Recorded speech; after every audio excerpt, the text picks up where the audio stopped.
আল্লাহ রসুলের নাম রাসুল, ওইটা আমরা কাটবো। তারপরে আলী রাদিয়াল্লাহু আল্লাহ রসুল এক কিনারায় ডাকে বলেন, তুমি আমাকে দেখাই দাও যে মোহাম্মদ রসুল কোনখানে লেখা। তা আলী দেখাই দিলেন যে এই। আল্লাহ রসুল তো লেখাপড়া জানতেন না, তো আল্লাহ রসুল নিজে কলম টেনে ওই জায়গাটা কেটে দিলেন নিজ হাতে, বলেন যে এখন সই করো। এইভাবে হুদায়বিয়া সন্ধি স্বাক্ষরিত হলো। তো এখন এখানে দেখেন যে ওরা বিসমিল্লাহ রাখতে দিল না, মোহাম্মদ রসুল রাখতে দিল না, তারপরে আল্লাহ রসুলরা সই করলেন। কেন? যে উপরে বিসমিল্লাহ না থাকলেও ভিতরে যেগুলো আছে সেগুলো ভালো। আর এই দেখেন এদের উপরে বিসমিল্লাহ আল্লাহর নাম, আর ভিতরে সব কুফরি, ঠিক কিনা? কাজে উপরে বিসমিল্লাহ ভিতরে কুফরি, এরকম বিসমিল্লার তো কোনো অর্থ হয় না। আর যদি ভিতরে ভালো থাকে আর বিসমিল্লাহ যদি কোনো কারণবশত যদি বাদও যায়, তাহলে সেটাও স্বাক্ষর করা বা সেটা গ্রহণ করা যেতে পারে। 23 নম্বর আয়াত থেকে আলোচনা শুরু হবে ইনশাআল্লাহ। আউযু বিল্লাহি মিনাশ শাইতানির রাজীম, বিসমিল্লাহির রহমানির রহিম।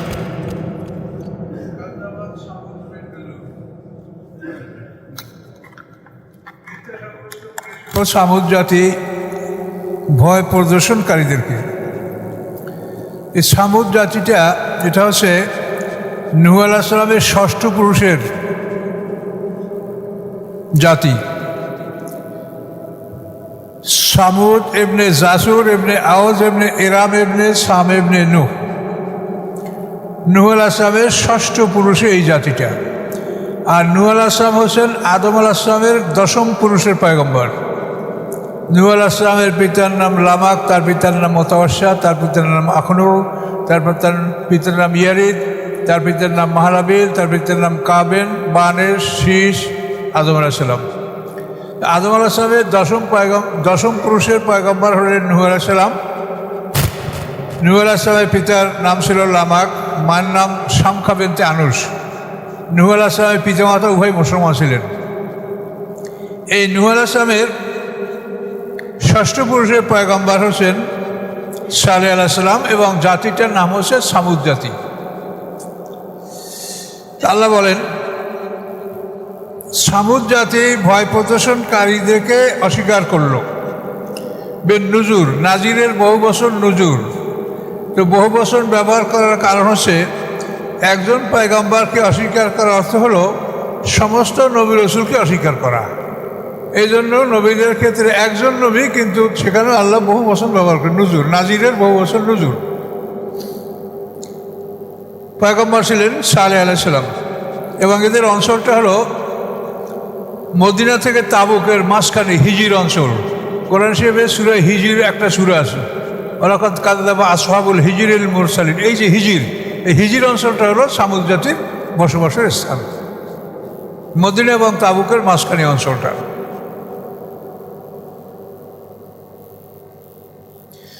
ফাকালু, সামুদ জাতি বলল, বাশারাম মিন্না ওয়াহিদান নাত্তাবিউহু, আমাদের মধ্যকার একজন মানুষ, আমরা তার অনুকরণ করব। কিন্তু আমাদের মধ্যখানের আমরা যেরকম আমাদের মাঝখানের আমাদের সমাজের একটা মানুষ, আমরা তাকে অনুসরণ করব। ইন্নাল্লাহি দালালিন মাসুর, যদি করি নিশ্চয়ই আমরা তখন একটা ভ্রষ্ট পথে, ভুল পথে এবং পাগলামির মধ্যে পতিত হব। এটা একটা ভুল পথ এবং পাগলামি। আমাদের মাঝখানে একটা লোক, তাকে আমরা নবী মানব, নবী আসমান থেকে আসবে, ফেরেশতা আসবে, না অন্য কিছু হবে, এ হলো তাদের ডিমান্ড। সমস্ত কাফেররা এই কথাই বলে আসছে। আর আমাদের সমাজে একদল লোক মনে করে যে নবী রসুল হবে নূরের তৈরি বা ফেরেশতা বা অন্য কিছু, এই মানব তৈরি কি রসুল হতে পারে? এরা হলো ওই পিছনের ওই দলের বন্ধু। আর আল্লাহ বলেন, তোমাদের মাঝে তোমাদের মাতৃভাষায় তোমাদের পরিচিত লোককে আমি নবী হিসেবে পাঠাচ্ছি, যাতে কোনো কথা বুঝতে তোমাদের অসুবিধা না হয়। তুমি যে লোকটাকে জানো, শোনো, চেনো, ছোটোবেলাতে দেখেছো, যে মিথ্যা কথা কোনোদিন বলে নাই, সেই লোকটা তোমাদেরকে এখন বলছে, যাতে তোমরা নিশ্চিত হতে পারো যে ওনার এই কথাগুলি সত্য।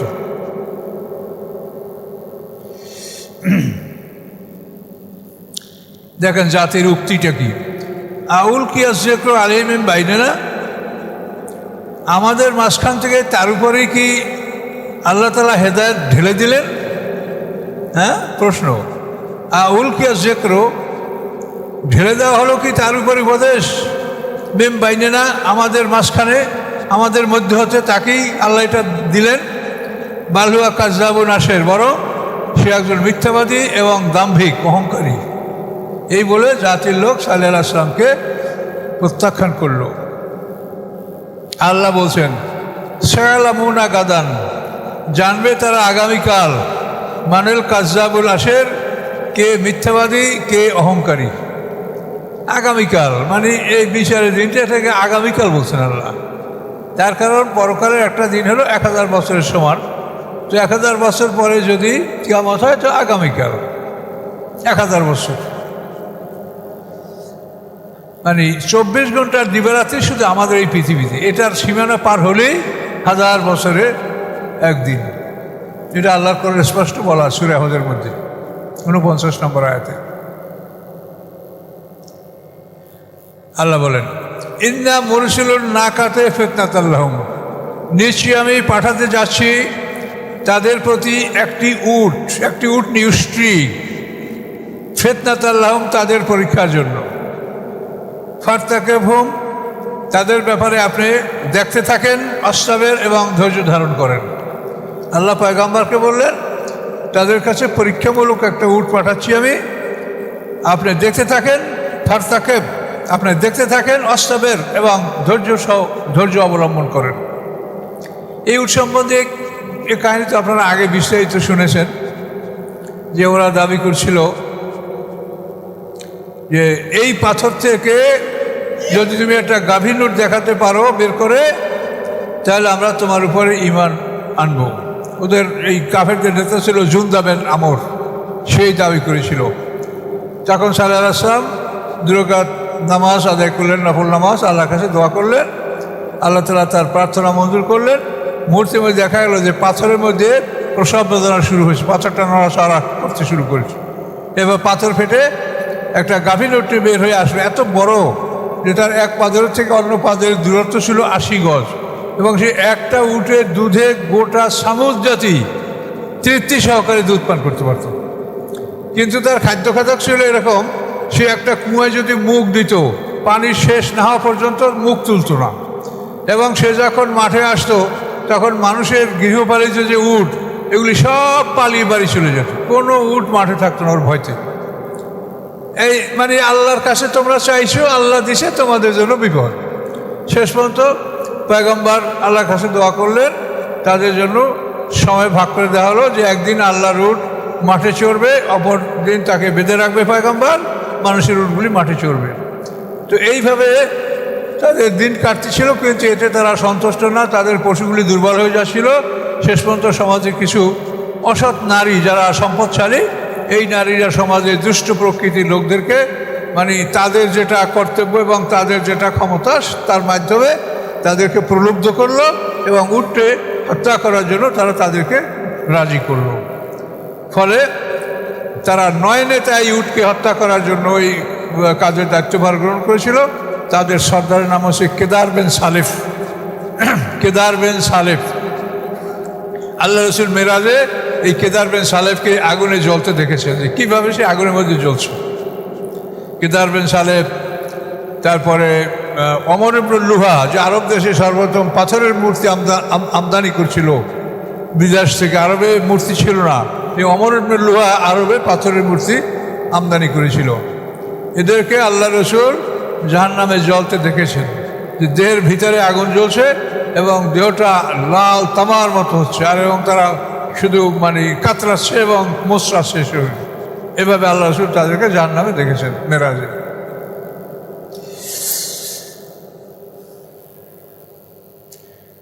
অন্নাব্বিহুম, এবং আপনি তাদেরকে জানিয়ে দেন, আন্নাল মা কিসমাতুম বাইনাহুম, নিশ্চয়ই পানি তাদের মধ্যে বন্টনকৃত, পানি তাদের মধ্যে ভাগ করে দেওয়া হলো, একদিন আল্লাহর উঠে খাবে আর একদিন তোমাদের উঠে খাবে। কুল্লু শিরবে মুহতাদের, প্রত্যেকেই যেন তাদের পানের স্থানে হাজির হয়, প্রত্যেকেই যেন তাদের পান করার নির্ধারিত স্থানে নির্ধারিত দিনে যেন উপস্থিত হয়, এর আগে পরে হলে হবে না। এরপরে কি হলো, ফানা দাও, অতঃপর তারা ডাকলো, সাহেবাহম, তাদের সাথীকে, এই দুষ্ট সাথীকে তারা ডাকলো। ফাতাআতা, সে আক্রমণ করলো, ফাআকারা, এবং উটের পা কেটে দিল। এই কেদার বিন সালেফ উটের পা কেটে দিল। কাইফা কানা আযাবে নুজুর, কিরূপ ছিল আমার শাস্তি এবং কিরূপ ছিল আমার ভয় প্রদর্শন। এই কেদার বিন সালেহ ওই আরও 9 জন তার সহযোগী সহ উটের পা কেটে দিল, উটটা পড়ে গেল। এই উটটা হত্যা করার পরে পয়গম্বর জানায় দিলেন যে 3 দিন পরে তোমাদের ধ্বংস আসবে। এই খবর শুনে তারা পয়গম্বরকে হত্যা করার জন্য প্রস্তুতি নিল। এটা কোরআন শরীফে সম্ভবত সূরা নামলে আসে। আল্লাহ বলেন, ওয়াকানা ফিল মাদিনাতে তিসআতু রাহাতিন ইউফসিদুনা ফিল আরদি ওয়া লা ইউসলিহুন। ওই শহরে 9 জন নেতা ছিল, তারা ফাসাদ করে বেড়াতো, তারা কোনো ভালো কাজ করতো না, শহরে অশান্তি সৃষ্টি করে বেড়াতো। এই 9 নেতা একমত হলো যে পয়গম্বরের উটটাকে হত্যা করবে। এই উটকে হত্যা করার জন্য তারা কি নিজেরা আপোষে কসম করলো, ক্বালু তাকাসামু বিল্লাহ। তারা বলল যে পরস্পর আল্লাহর নামে কসম করে নাও। কি করবা? লানুবাইয়িতান্নাহু, রাতের অন্ধকারে আমরা পয়গম্বরকে হত্যা করব, ওয়াহলাহু, এবং তার পরিবার পরিজনকেও আমরা হত্যা করব। সুম্মা লা নাকুলান্না লিওয়ালিহি, তারপর আমরা তাদের অভিভাবকদেরকে বলবো, মা শাহিদনা মাহলাকা আহলি ওয়া ইন্না লা সাদিকুন, এই পরিবার পরিজন কীভাবে ধ্বংস হয়েছে আমরা জানি না, আমরা সত্য বলছি। এখন এই পয়গম্বরকে এবং তার পরিবারকে খুন করার জন্য তারা 9 জন আল্লাহর নামে কসম করে প্রস্তুত হতে বলেছে। দেখেন, ক্বালু তাকাসামু বিল্লাহ, কোনো মূর্তির নামে না, আল্লাহর নামে। তারা মুশরিক, কিন্তু কসম করলো কার নামে? আল্লাহর নামে। কাজটা করবে কি? পয়গম্বরকে খুন করবে। তো এই জন্য মানে আল্লাহর নাম নিলেই যে সেটা ভালো হয়, আর ক্ষেত্র বিশেষে অনেক সময় আল্লাহর নাম থাকে না উপরে, তারপরও সে কাজ ভালো হয়। কথা বলতে পারছেন?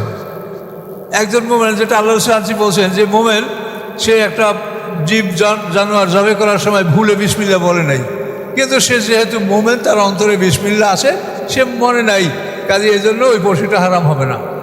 কিন্তু ইচ্ছাকৃতভাবে যদি কেউ স্মরণে থাকা সত্ত্বেও যদি অস্বীকার করে, বিসমিল্লাহ না বলে জবে করে, তো সেটা হারাম হবে।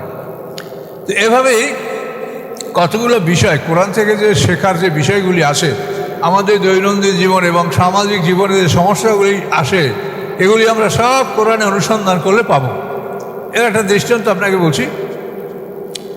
আমাদের কিছু আলেম, যারা সমাজের প্রথম শ্রেণীর আলেম বলে গণ্য, তাদেরকেও বলেছেন যে জুলাই সনদে বিসমিল্লাহ নাই, কাজেটা সমর্থন করা যাবে না।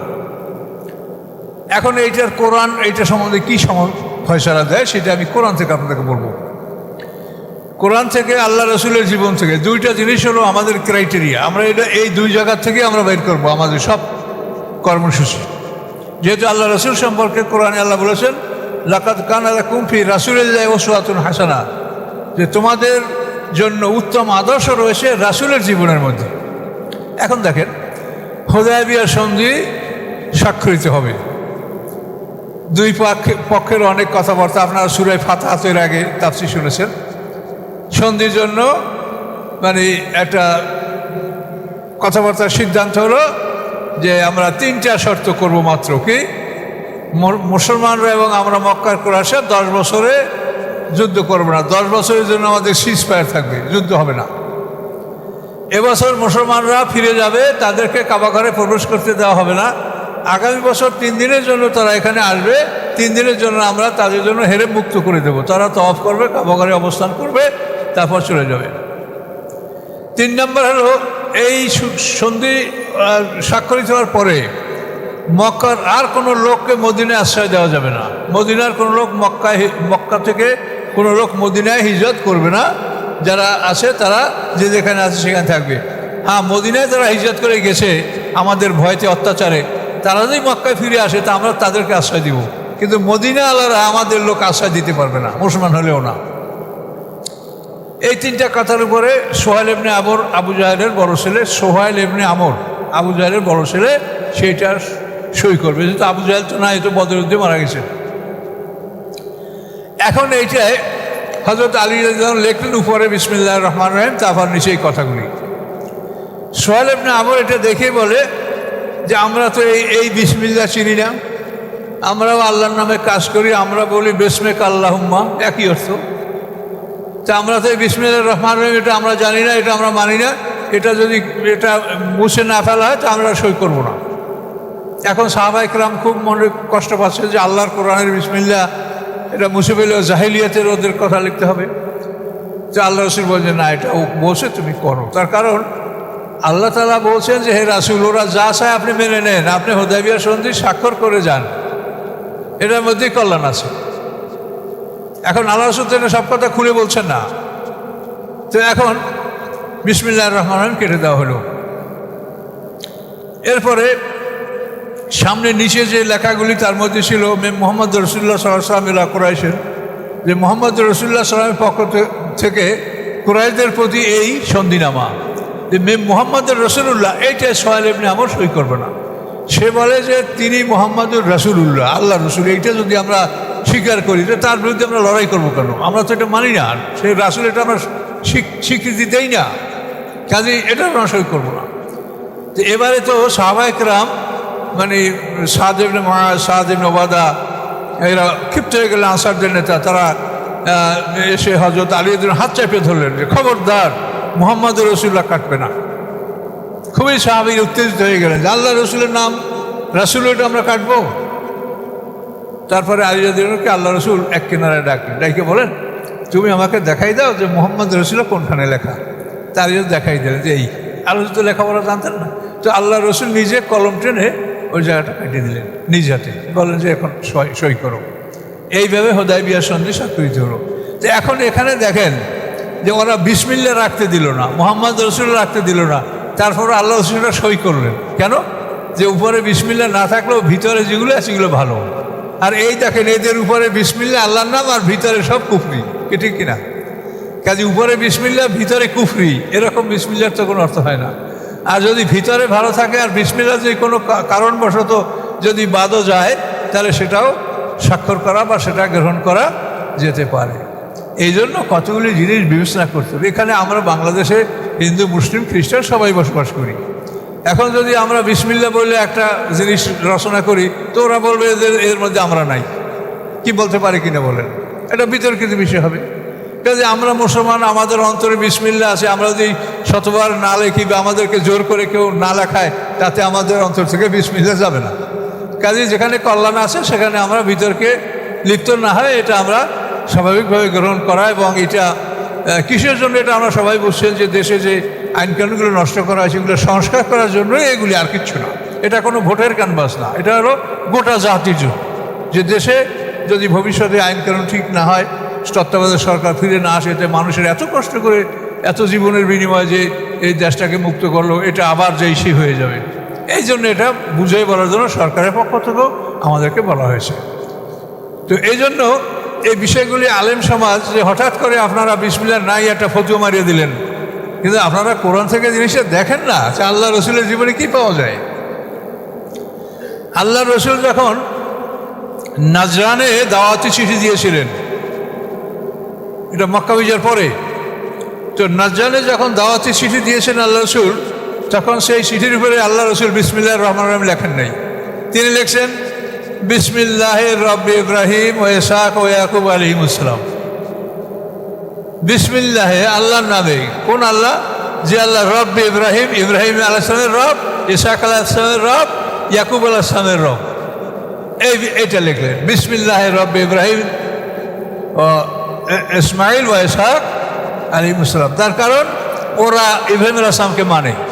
খ্রিস্টানদের জাতির পিতা ইব্রাহিম আলাইহিস সালাম, আমাদেরও জাতির পিতা ইব্রাহিম আলাইহিস সালাম।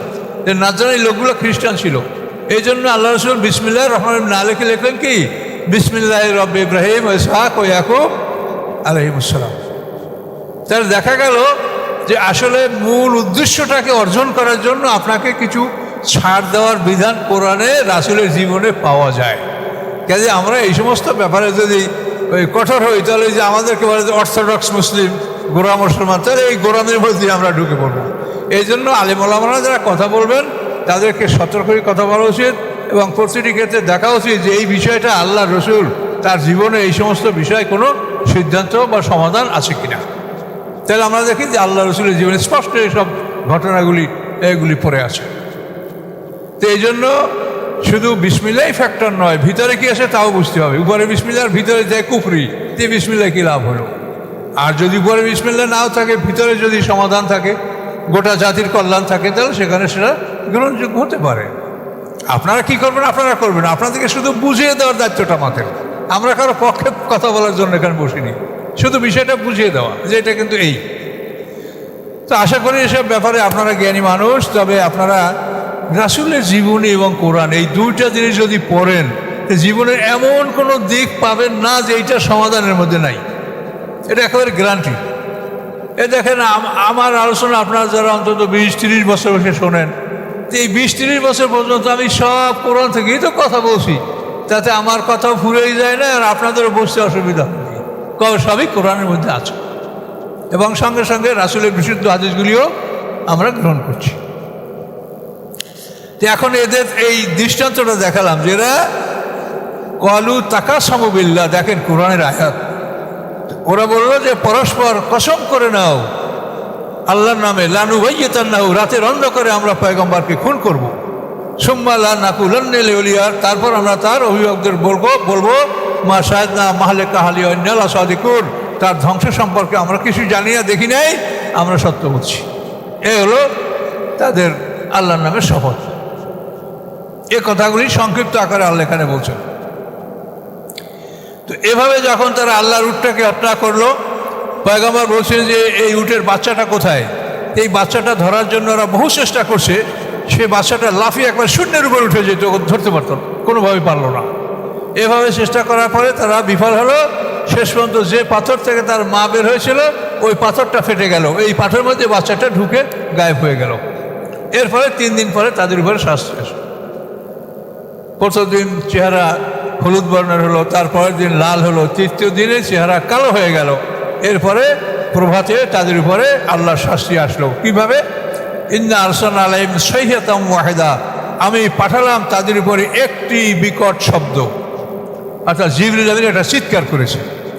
এই তার একটা চিৎকারে প্রত্যেকটা মানুষের বুক ফেটে, বক্ষস্থল ফেটে প্রাণ বের হয়ে গেছে, কলিজা, ফুসফুস, লাঞ্চ, মানে সব বুক ফেটে বের হয়ে গেছে একটা আওয়াজে, একটা চিৎকারে, বিগ ব্যাং, বিরাট শব্দ।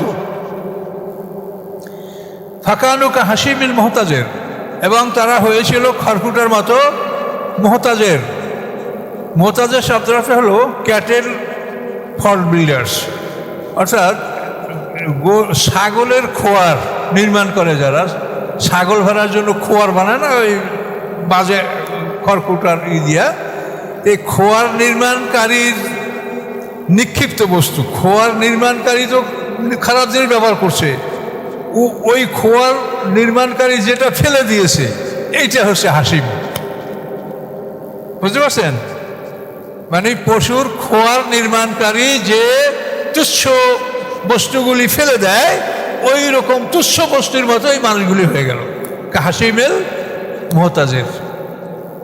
খোয়ার নির্মাণকারীর প্রত্যক্ত খড়কুটার মতো তারা হয়ে গেল।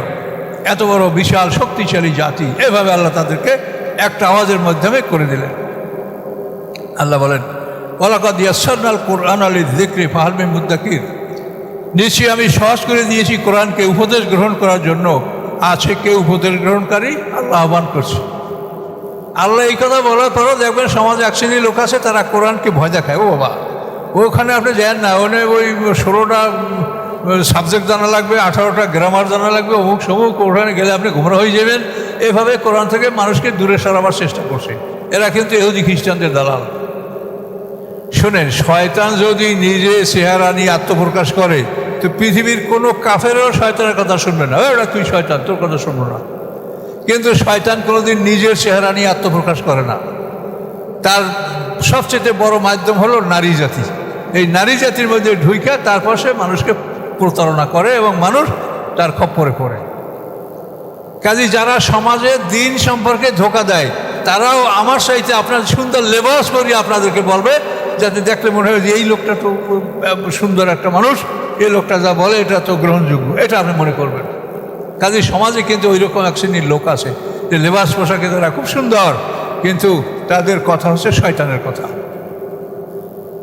আমাদের দেশে, আপনাদের এই অঞ্চলে এটা শুনি না, আমাদের এই বরিশাল অঞ্চলে, আমাদের সব দেশ তো পীরের দেশ, ও দেশের লোকের একটা কথা আছে মুখে যে যার পীর নেই তার পীর শয়তান। আমি এই কথা শুনলে বলি, এই কথা যে বলে সে শয়তান। আমি যতবার জীবনে এই কথা আমার কানে আসে আমি ততবার বলছি যে এই কথা যে বলে ও শয়তান, যার পীর নাই তার পীর শয়তান। কারণ পীরকে কি আল্লাহ বন্দোবস্ত দিয়েছে নাকি তার দিন প্রচারের জন্য? না, ভেস্ট তার জিম্মেদারিতে দিয়েছে যে তুমি এই ভেস্ট তোমার মুরিদ গঠন করিও। কি আছে তার কাছে? সে নিজে কোথায় যাবে তার কি খবর আছে, কি যোগ্যতা আছে? আল্লাহর অনুমতি ছাড়া কোনো মানুষ শফাত করতে পারবে না। এটা তো কোরআনে বারবার আল্লাহ বলছেন। কেন অনুমতিটা কে পাবে? এইটা কি বলতে পারে পৃথিবীতে? কাজে এই ধর্ম ব্যবসায়ীরা এইভাবে মানুষকে বিভ্রান্ত করছে। কাজে আপনারা সতর্ক থাকবেন। এটা দজ্জালের যুগ। দজ্জাল মানে মিথ্যাবাদী। কানা দজ্জাল আসবে কিনা আল্লাহ জানেন। 100 চক্ষু কানা দজ্জাল ইবনে সৈয়দ তার নাম, যার সম্পর্কে হাদিসে বিস্তারিত বিবরণ আসতে পারে। আর যদি নাও আসে তো এই যুগটা দজ্জালের যুগ। সব মিথ্যা, শুধু মিথ্যার উপরে সব কিছু চলছে। কাজে এই জন্য আপনারা সতর্ক থাকবেন।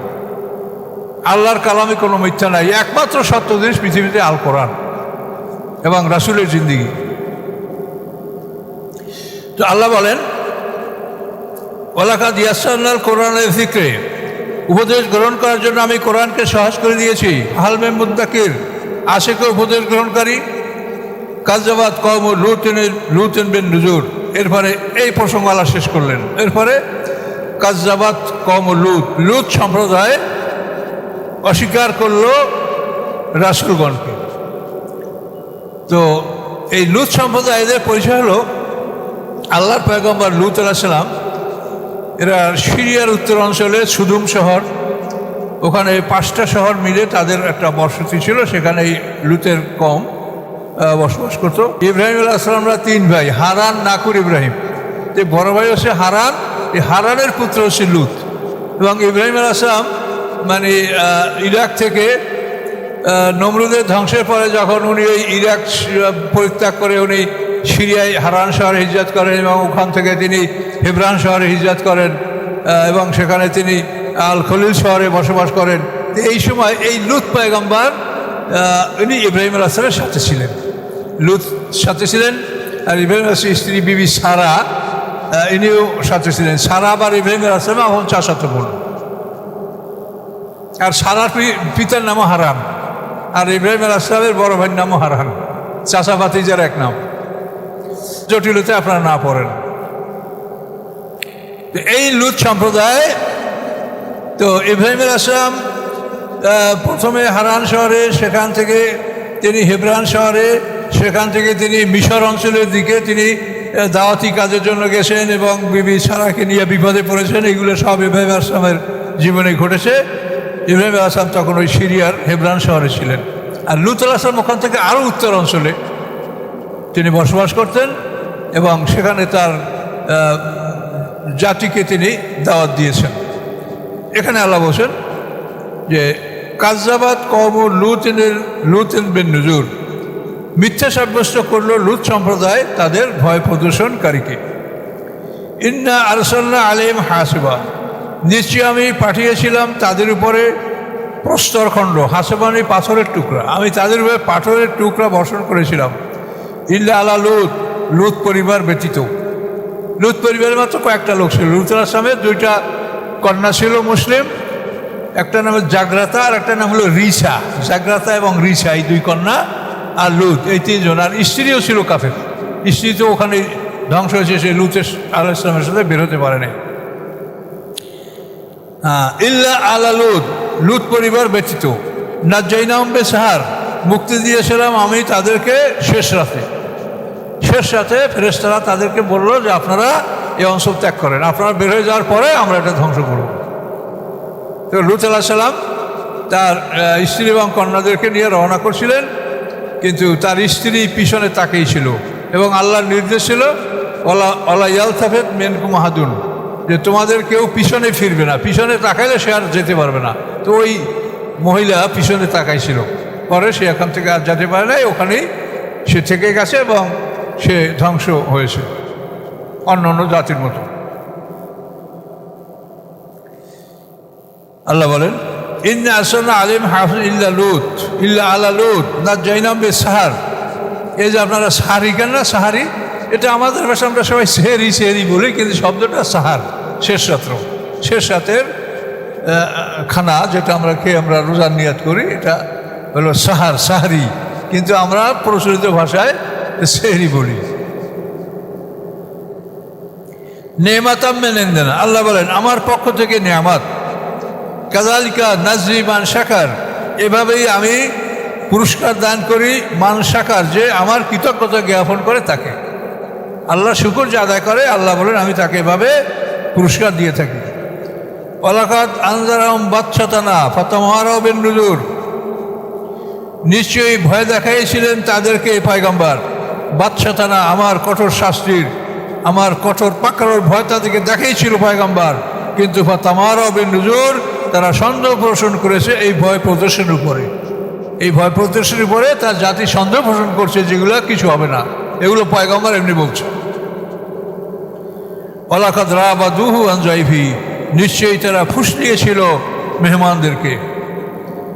মানে 10 জন ফেরেশতা ইব্রাহিম আলাইহিস সালামের বাড়িতে গিয়া প্রথমে তো মা সারা, এই সারার পেটে ইসহাক আলাইহিস সালাম ভূমিষ্ঠ হবে এই সুসংবাদ দিলেন।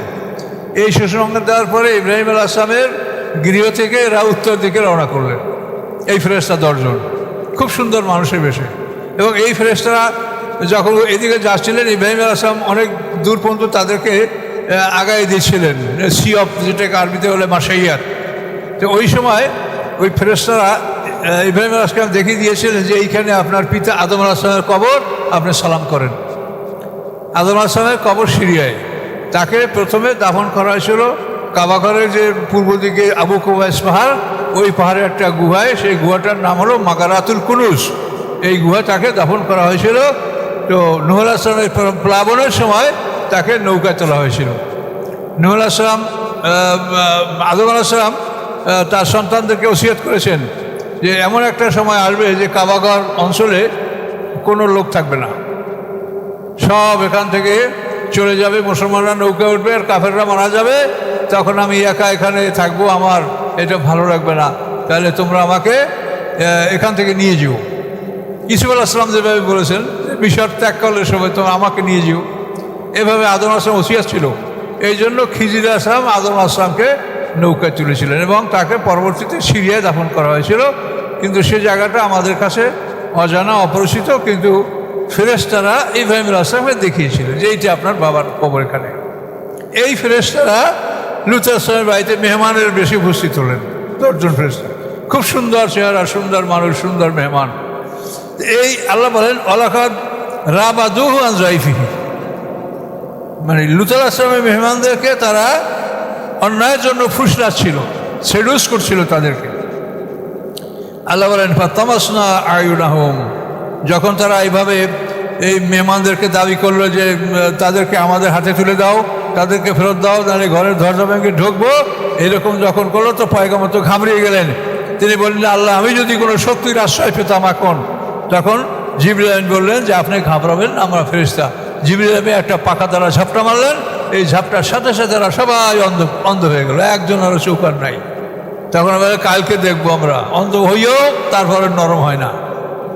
মানে আল্লাহ যাদের খেদাত না দেয় তাদের দুর্দশা এরকমই হয়, কালকে দেখবো সকালে। আল্লাহ বলেন ওয়ালাকাদ রাবাদুহু আন যায়ফিহি, হি মানে এই সর্বনাম হলো লূত পয়গম্বর। এই পয়গম্বরের মেহমানদেরকে তারা ফুসলিয়েছিল।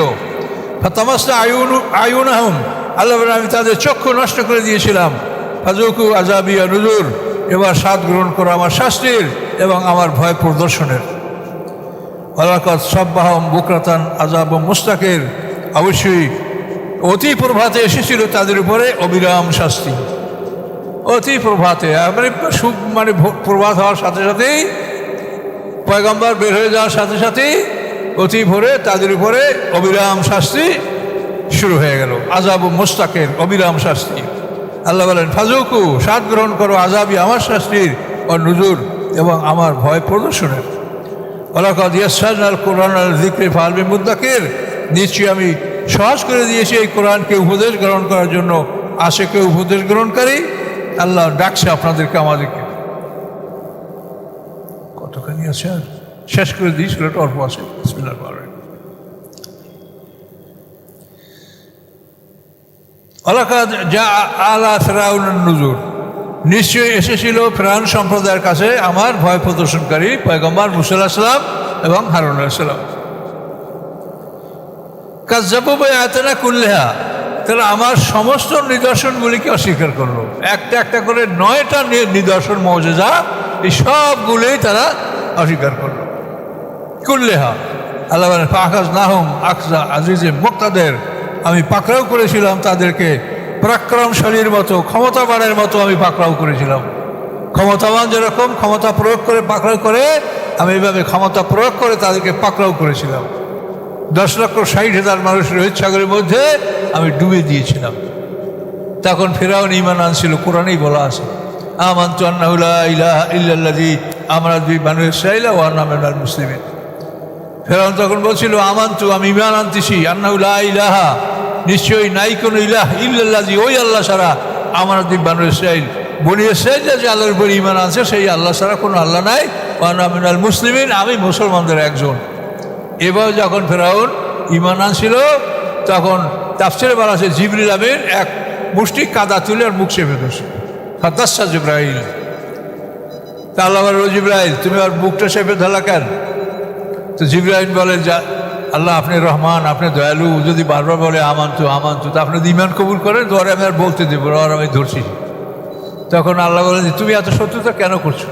বলে আল্লাহ মূসা আলাইহিস সালামের সাথে যখন জাদুর মোকাবেলা হয়েছিল সেই দিনও মাঠে সিংহাসনে বসে বলছিল আনা রব্বুকুমুল আলা, আমি তোমাদের শ্রেষ্ঠ রব, তোমাদের আরো রব থাকতে পারে কিন্তু আমি শ্রেষ্ঠ রব। তো জিবরাইল বলে আমি সেই দিন প্রতিজ্ঞা করেছি যে তোর রবগিরি আমি দেখবো, তুই কেমন করে শ্রেষ্ঠ রব হইলি। এভাবে ফিরআউন ধ্বংস হয়েছে। আল্লাহ তাআলা তার ঈমানের জব কি দিয়েছেন? আল-আন, এ বেটা এখন ফালিয়ামা নুনাজ্জিকা বিবাদানিকা, আজকের দিনে আমি তোমার দেহটাকে মুক্তি দিলাম, তোমার দেহটা পচবে না।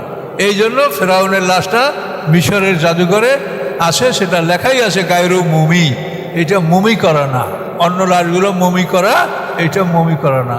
তুতেনখামেন বা অন্য যে মিশরের বড় বড় নাম করা রাজা বাদশাদের ওখানে মমি আছে, সেগুলো মমি করা।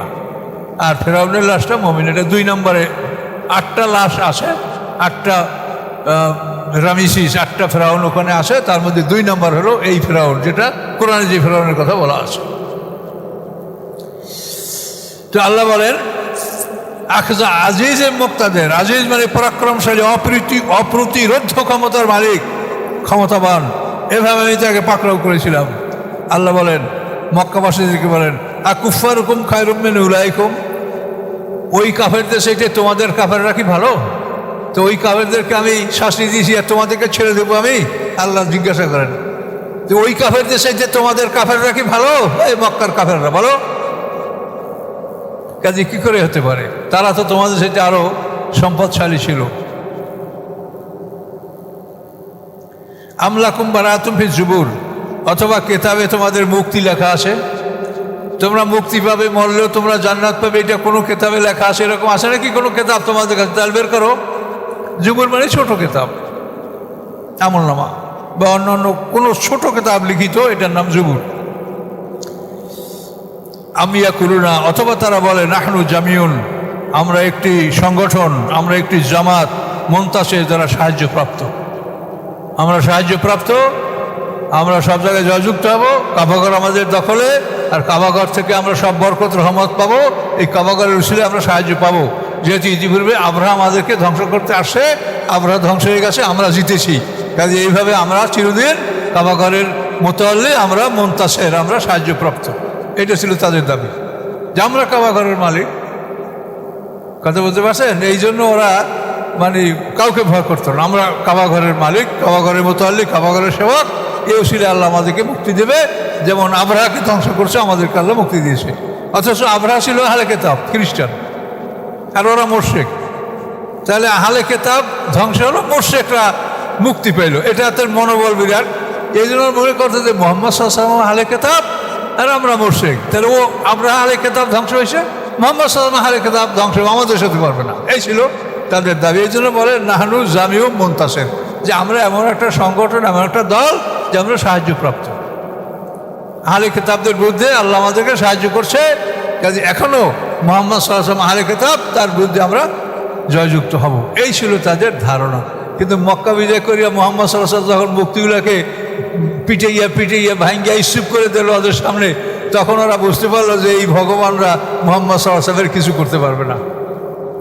কথা বলতে পারছেন?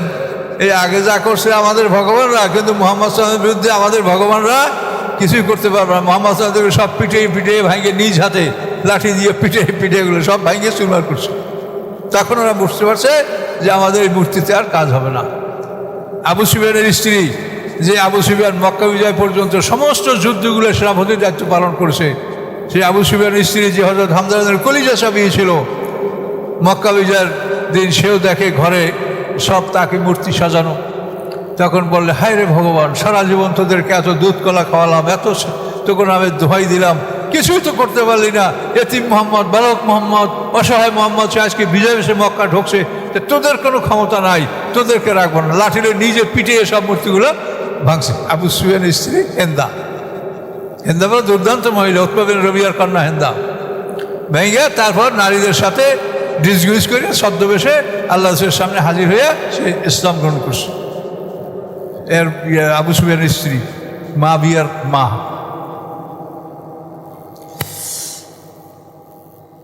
নাহনু জামিউম মুনতাসির, এই দাবিটা ছিল তাদের এই প্রকৃতিতে, যে আমরা আহলে কিতাবদেরকে পরাজিত করেছি, মানে আমাদের যুদ্ধই লাগে না, আল্লাহ পরাজিত করে দিচ্ছে, তাহলে এদের সাথে আমরা জিতবো না। নাউজুবিল্লাহ।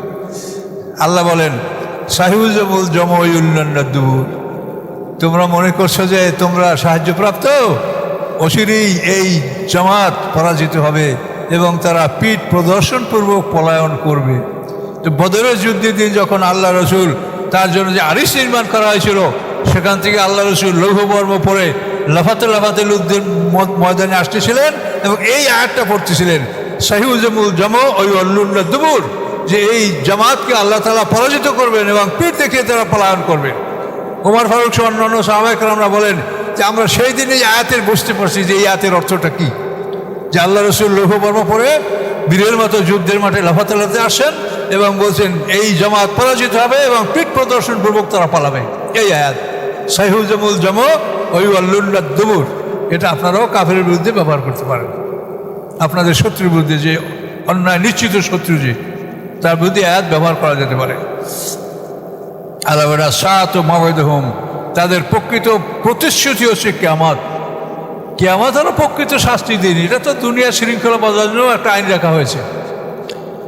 অসাত ও আধা, এবং এই কিয়ামত অতি বিরক্তিকর ও আমার এবং অতি তিক্ত।